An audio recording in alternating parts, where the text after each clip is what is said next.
আসসালামু আলাইকুম। প্রিয় সকল দিনী ভাই, সকলে ভালো আছেন? আলহামদুলিল্লাহ, আমিও ভালো আছি। তো আমার আজকের টপিকের বিষয় সহিহ আল বুখারীর গ্রন্থ। আমি যে রেফারেন্স গুলা দেই মূলত বেশিরভাগ সময় সহিহ বুখারী থেকে দেই। আর এর কারণ হচ্ছে সহিহ বুখারী কোরআনের পরে কোনো একটা বিশুদ্ধ কিতাবের মধ্যে একটা কিতাব সহিহ আল বুখারী। সিয়াসিত্তার কিতাব যেগুলোকে বলা হয় তার মধ্যে প্রথম স্থানে আছে সহিহ বুখারী, পরবর্তীতে মুসলিম এবং অন্যান্য হাদিস গ্রন্থ। আর বিশুদ্ধতার মানদণ্ড এজন্যই করতে হয় যেহেতু আমি এখানে আল্লাহর কিতাবের কথা বলতেছি, অতএব এই কিতাবের কথায় কোনো ভুল থাকা যাবে না। তো এখানে বলা হয়েছে যে সর্ব অবস্থায় এমনকি সহবাসের সময়ও বিসমিল্লাহ বলা। আসলে আমরা ইসলামের অনেক নিয়ম কানুন ভুলে গেছি, যেগুলো এখন এগুলো প্রচার করা দরকার এবং এগুলোর উপর আমল করা ফরজ।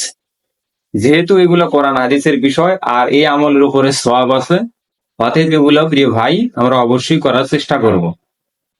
ইবনে আব্বাস রাদিয়াল্লাহু আনহু থেকে বর্ণিত, তিনি বলেন, নবী করিম সাল্লাল্লাহু আলাইহি সাল্লাম, আল্লাহ তাআলাকে শান্তিতে রাখুন, তোমাদের কেউ তার স্ত্রীর সাথে মিলনের পূর্বে যদি বলে, মানে আল্লাহর নামে আরম্ভ করছি, বিসমিল্লাহির রহমানির রহিম, অর্থাৎ আল্লাহ, তুমি তাদেরকে শয়তান থেকে দূরে রাখো এবং তাদেরকে দান করবে, তাকেও শয়তান থেকে দূরে রাখবে।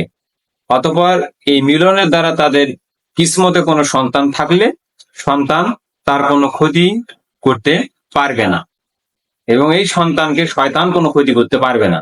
আল্লাহ রাসূল সাল্লাল্লাহু আলাইহি ওয়াসাল্লাম এই কথাই বলেছেন।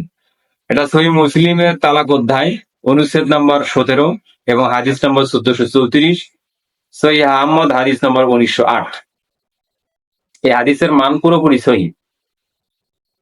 তারপরে 9 নম্বর হাদিসটা বলতেছে, 9 নম্বর অধ্যায়টা বলতেছে যে শৌচাগারে যাওয়ার সময় কি বলতে হয়, অর্থাৎ আমরা যে বাথরুমে যাই এই কথা বলছে। আনাস রাদিয়াল্লাহু আনহু থেকে বর্ণিত, তিনি বলেন, নবী সাল্লাল্লাহু আলাইহি সাল্লাম যখন প্রকৃতির ডাকে শৌচাগারে যেতেন তখন বলতেন, হে আল্লাহ, আমি মন্দ কাজ এবং শয়তান থেকে আপনার আশ্রয় চাইছি। ইবনে আর আর আরা রাহিমাহুল্লাহ শুবা রাহিমাহুল্লাহ সূত্রে অনুরূপ ভাবে বর্ণনা করেছেন দুইজন মুহাদ্দিস। পরবর্তীতে যখন শৌচাগারে যেতেন তখন মুসা রাহিমাহুল্লাহ আহমদ রাহিমাহুল্লাহ থেকে একটা বর্ণনা করেছেন, অর্থাৎ যখন প্রবেশ করতেন সাইদ ইবনে যায়েদ রাহিমাহুল্লাহ আব্দুল আজিজ রাহিমাহুল্লাহ থেকে বর্ণনা করেছেন অনুরূপ ভাবে হাদিসটা যখন প্রবেশ করার ইচ্ছা করতেন। এ বিষয়ে আরো বিস্তারিত ভাবে সহিহ মুসলিম অধ্যায় নম্বর 3 অনুচ্ছেদ নম্বর 42 হাদিস নম্বর 375, সহিহ আহমদ হাদিস নম্বর 11947। প্রিয় সকল ভাই, আপনারা অবশ্যই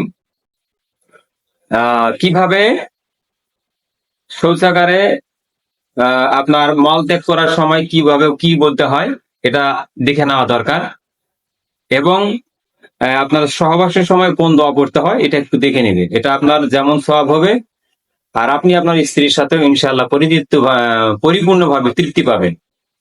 তো সকলকে আমার সালাম, আসসালামু আলাইকুম ওয়া রাহমাতুল্লাহ।